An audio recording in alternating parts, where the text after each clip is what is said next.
Alright, so look down here and you could see, oh shoot, where it's kind of leaking out when I push it in there.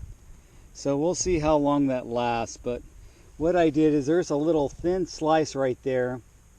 I patched it on the inside. I had another patch to do, but I'll tell you what, I've been having the worst luck with tires this year. I've rode about, I don't know, 10 times this year.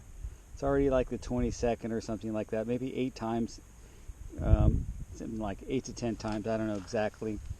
And out of those times, most of them I've got flat tires. I would say I've had flats like 6 times. So I'm going to see how well that holds up. It doesn't look promising because it just spurted out some right now.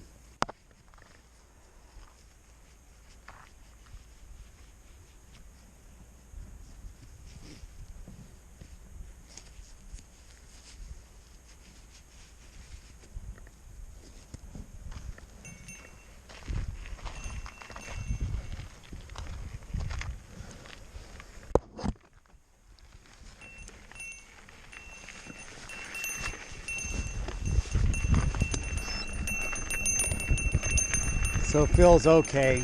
It does feel a little bit on the soft side, but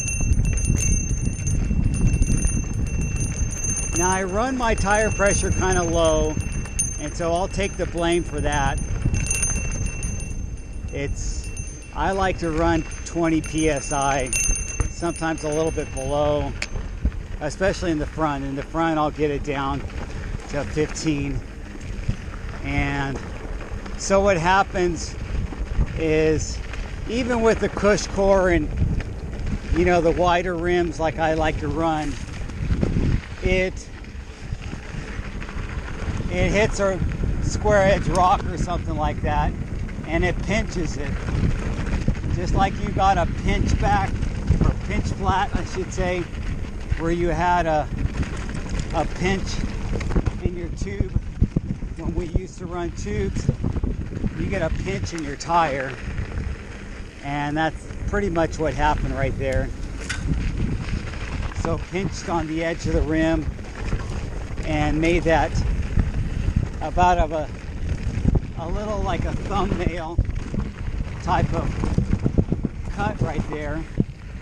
I patched it on the inside when I got home because I literally had to ride home on my cush core and just deal with going real slow and try not to mess up my rims too much.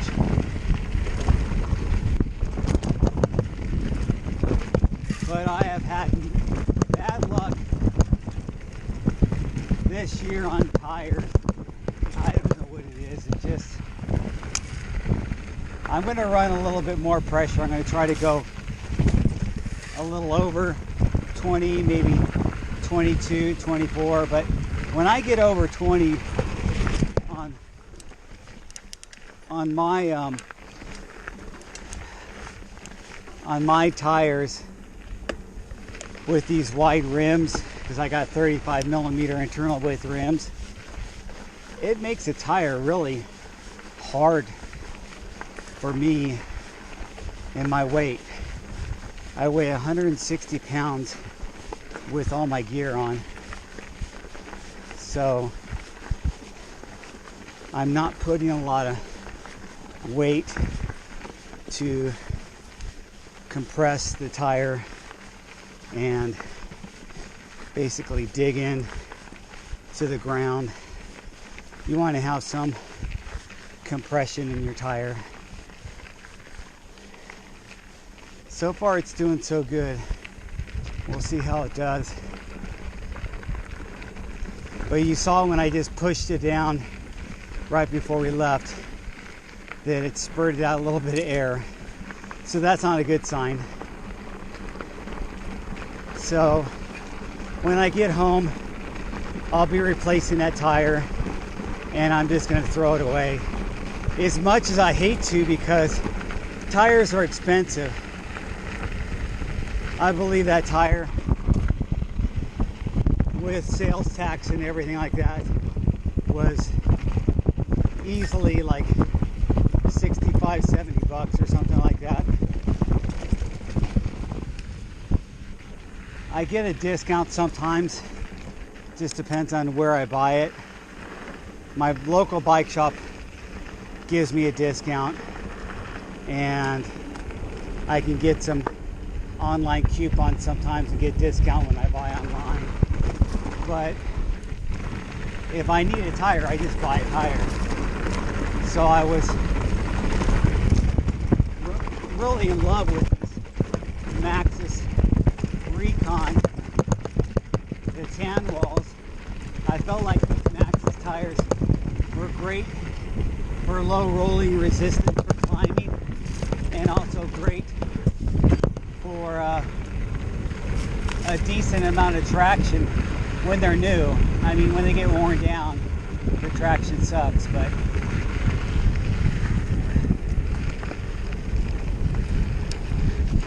so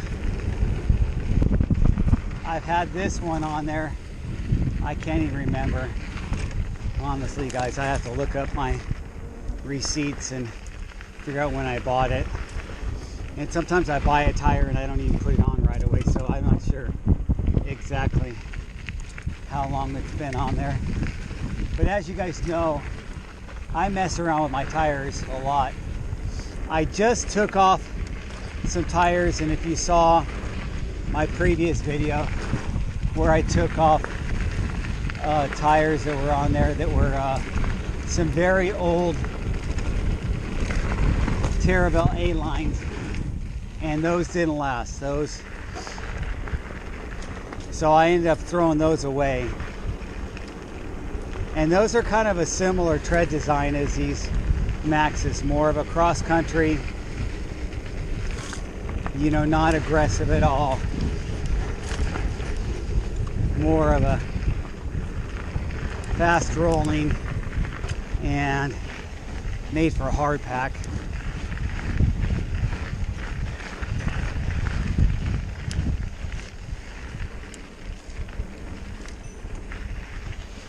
You can pass me. Alright, then just go down to the left. Whenever it's comfortable. Thank you.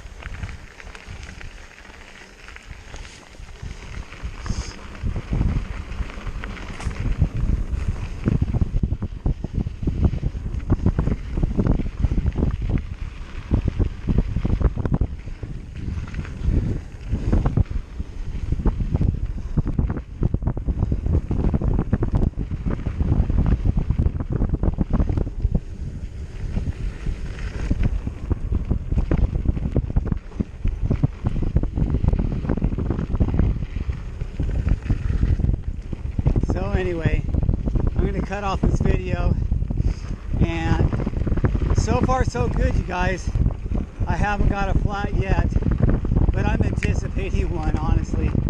I just feel like the way it looked right now and the way it was spurting out some sealant when I pushed down on it a little bit, that's not a good sign. So kind of aggravates me, number one. Number two, it's just like, Jesus, with these tires and having to spend so much money on tires and then they're not lasting. I would never, ever, ever take a tire back to a bike shop or send it back into an online dealership and say, hey, this tire did this and it's a defect or whatever. I'm not gonna play games like that. It is what it is, and those guys are running a business, so they don't need to deal with people being cheap. Well, they probably do, but I'm not going to be one of those people that's crying about overspending on a tire and it not lasting. It's a price of admission for this sport. So it's holding air. Anyway, thanks for watching, and make a comment below if you've been dealing with flats a lot lately, maybe, and want to share your story. I'd love to hear it. Talk to you later.